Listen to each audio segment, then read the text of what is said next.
बलवान और कमजोर।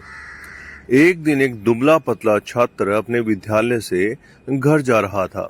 रास्ते में उसने देखा कि दो लड़के आपस में झगड़ रहे हैं।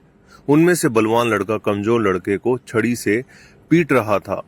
जैसे तैसे हिम्मत कर उस लड़के ने बलवान लड़के से पूछ लिया, क्यों भाई, तुम इससे कितनी छड़ी और मारना चाहते हो? बलवान लड़का बोला, तुम्हें क्या मतलब?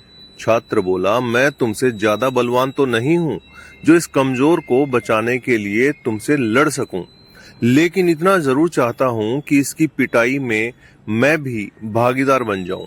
तुम्हारा मतलब क्या है? बलवान लड़का समझ नहीं पाया। छात्र, तुम इस कमजोर लड़के के शरीर पर जितनी भी छड़ी मारना चाहते हो, उससे आधी मेरी पीठ पर मार लो।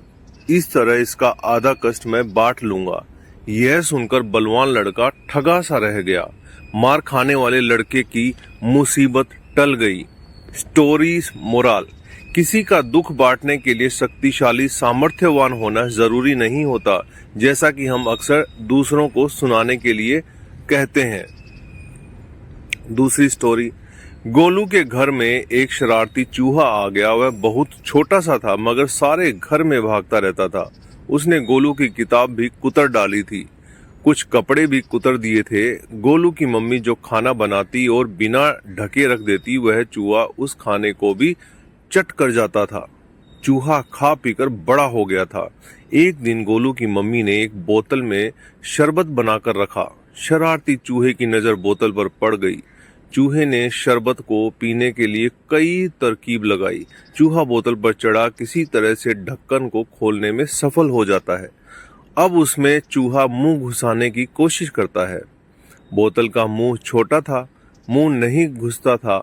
फिर चूहे को आइडिया आया। उसने अपने पूंछ बोतल में डाली। पूंछ शरबत से गीली हो जाती है। उसे चाट चाट कर चूहे का पेट भर गया।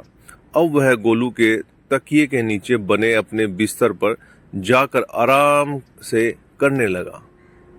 मेहनत करने से कोई कार्य असंभव नहीं होता है। तो दोस्तों, ये आपको कैसा लगा नीचे कमेंट करके बताएगा। नहीं है तो चैनल को सब्सक्राइब कीजिएगा।